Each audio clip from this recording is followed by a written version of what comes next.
Oro para que el Señor me ayude a poder echar luz sobre esta oración que es poderosísima de Efesios y para algunas de las dudas que yo también tenía, ¿no?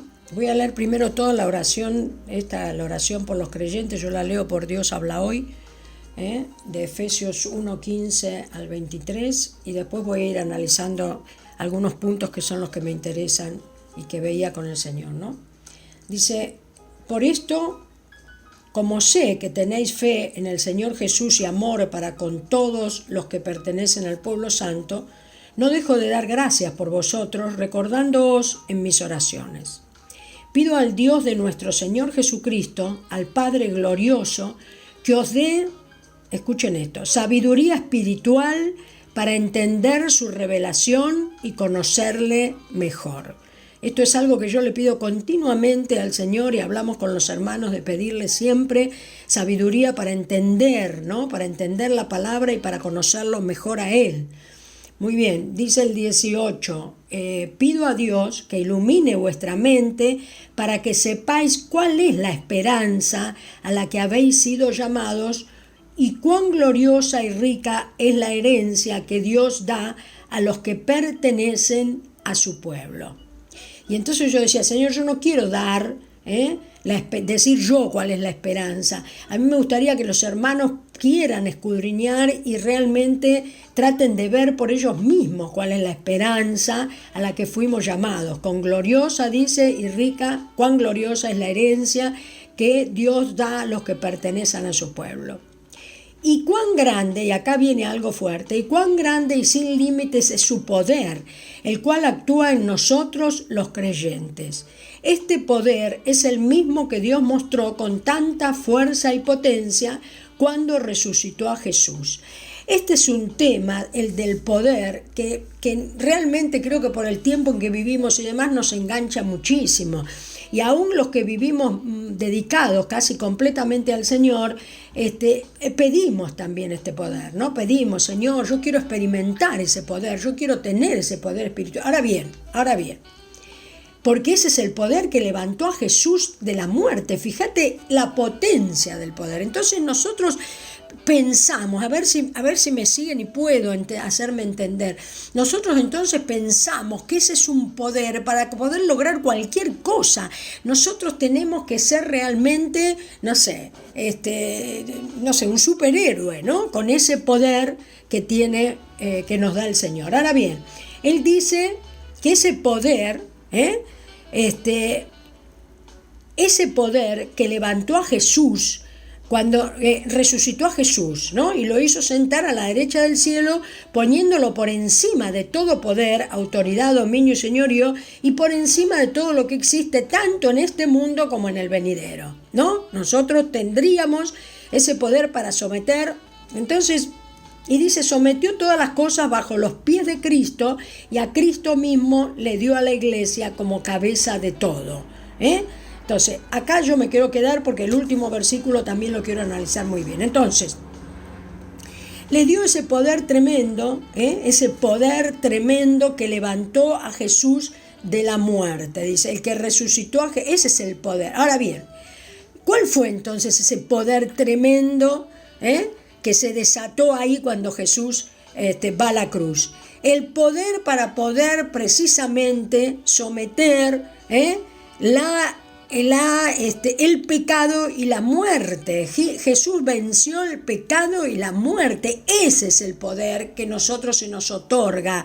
Ese es el gran poder, porque no es moco de pavo, hermanos, someter el pecado y creer que ya nosotros no vamos a sufrir muerte, esta miseria de muerte natural, porque estamos no viendo la vida eterna. Entonces nosotros también estamos pudiendo junto con Cristo disfrutar de eso y vencer el pecado y la muerte. Ahora bien, ¿estamos de verdad venciendo, estamos ocupándonos de que ese poder tremendo sea para vencer el pecado? Se trabaja hoy con el tema del pecado. Y miren el último versículo, dice, pues la iglesia, el 23, es el cuerpo de Cristo, la plenitud de Cristo, que es quien lleva todas las cosas a su plenitud. Entonces, está diciendo que la iglesia es la plenitud de Cristo. ¿Cuándo nosotros entonces logramos plenitud? ¿Y qué es la plenitud? Nosotros estamos comparando siempre, y no me digan, me van a decir que no, pero yo sé que es así, después de tantos años que viví la vida cristiana, primero en el Evangelio y ahora fuera del Evangelio, es decir, dentro del Evangelio, pero no dentro de la iglesia cristiana, a esto me quiero referir. Creíamos que la plenitud era la plenitud de las cosas materiales, la plenitud de obtener éxitos mundanos, la plenitud, no. Entonces, el poder tremendo y fastuoso que realmente el Señor, fastuoso no es un buen adjetivo, perdón, el poder ilimitado que el Señor nos da es para poder someter el pecado, es decir, para aquellos que estamos viviendo sabiendo que tenemos un ego que se infla cuando nosotros menos lo pensamos y que tenemos que someterlo, porque nos da para aparentemente bien, es decir, nos da para que el ego para decir, pero mira, porque mereces más, porque tú tienes que levantar la autoestima, porque tú puedes lograr todo lo que te propongas en la vida, ese ego, pero también el otro ego que nos dicen, pero si tú no sirves para nada, pero ¿qué es lo que vas a lograr? ¿No ves que aquella logra y tú no logras nada? Porque ese es el ego. Ese es el poder tremendo que tenemos que tener, ese poder que levantó a Jesús, para poder vencer ese ego que es tremendo y que está siendo alimentado todo el tiempo por el mismo infierno. Entonces, cuando nosotros día a día, porque tampoco podemos decir he logrado, no, este día lo he logrado, vencer mi ego y poder entonces empezar a recibir el fruto del Espíritu Santo, que es el amor, el gozo, la paz, la paciencia, de a poco, por supuesto, y ahí yo tengo la plenitud. Esa es la plenitud. La plenitud tiene que ver con el vencer el pecado y la muerte, Entonces, pero como no aprendimos bien esto, no nos han enseñado esto, no podemos disfrutar ni el poder espiritual ni la plenitud. Y entonces, como no estamos trabajando con el pecado, ¿por qué? Y acá encuentro la respuesta, mira tú, en Lamentaciones 2:14, también de Dios habla hoy, dice: las visiones que tus profetas te anunciaron no eran más que un vil engaño. No pusieron tu pecado al descubierto para hacer cambiar tu suerte. Te anunciaron visiones engañosas y te hicieron caer en ellas. Si la iglesia, si los muchos pastores, y no quiero ya generalizar, si el cristianismo en su amplia mayoría, no quiero generalizar, si el cristianismo en su amplia mayoría no está hablando del pecado, no está hablando que todavía el pecado nos gobierna y que lo tenemos que someter, no, entonces tienen que utilizar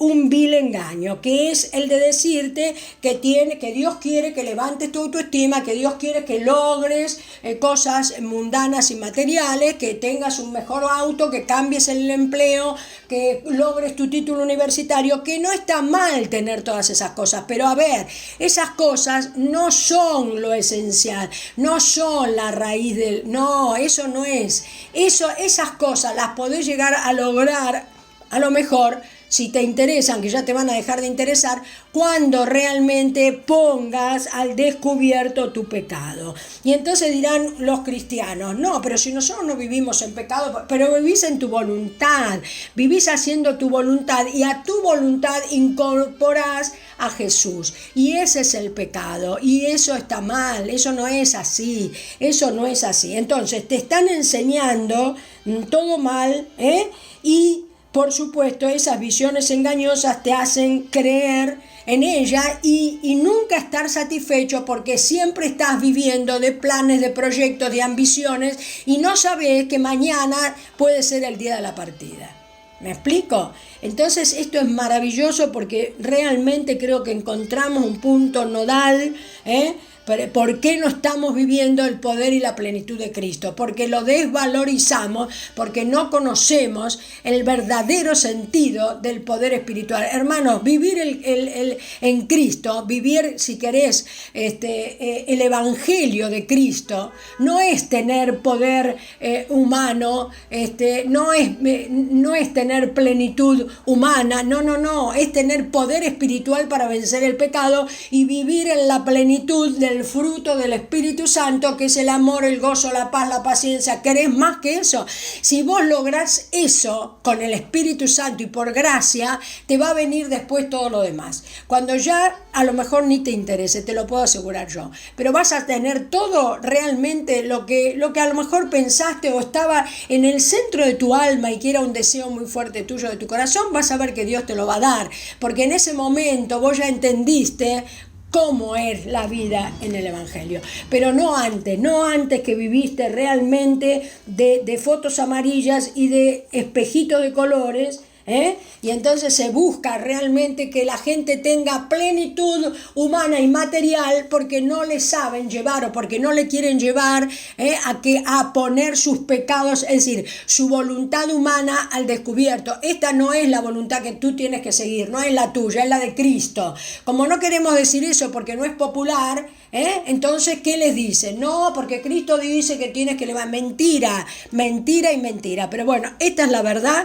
Gloria a Dios y gracias doy a Dios en esta mañana que nos está revelando esta tremenda verdad de la oración para los creyentes de Efesios, y para que no sigamos delirando, porque yo fui una, no te lo estoy diciendo, yo fui una que deliraba con este poder. Señor, yo quiero tener ese poder, Señor, ese poder que levantó a Jesús de la muerte. Imaginá, ese poder que sacó a Jesús de la tumba, claro, vos te imaginás un poder de Superman y de la Superwoman, ¿no? Pero no es para eso, no es para lograr, que yo voy a tener aquella empresa y entonces, no es eso, es el poder para vencer el pecado, que es el mayor poder de este mundo. Ahí está, si querés compararlo. Es un poder supremo y superior y sobrenatural para vencer el poder de este mundo, que es el poder del diablo. ¿Está bien? Entonces, esto es, hermanos, el poder para someter el pecado, nuestra voluntad y vivir disfrutando el fruto del Espíritu Santo, y esa es la plenitud en Cristo, y eso es lo que la iglesia tiene en Cristo Jesús.